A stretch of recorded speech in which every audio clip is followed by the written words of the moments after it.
ivoirienne 100%. Et mon panel parle de tous les pays. Ça parle des partis politiques de tous les pays. D'accord? Ok. Very good. Les élections de plusieurs pays arrivent depuis le début de 2024 et je l'avais dit jusqu'en 2025. J'ai toujours parlé de plusieurs partis dans plusieurs pays. Ok?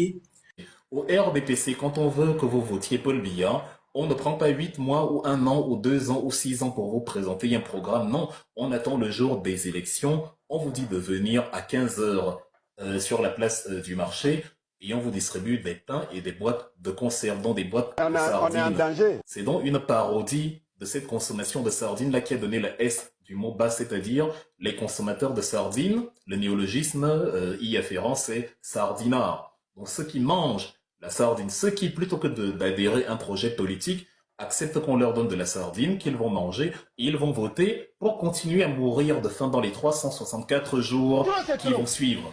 C'est cela, la sardine.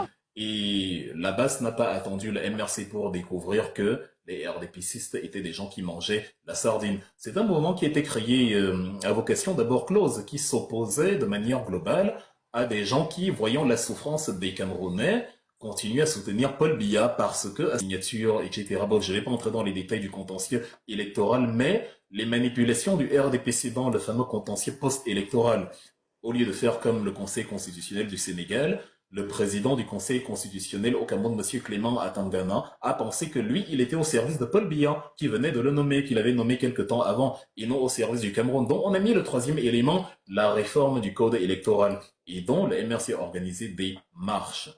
Le régime, comme dans toute dictature qui se respecte, a eu recours à la police pour tirer sur des concitoyens qui ne représentaient pas le moindre danger. Ils ne faisaient que marcher.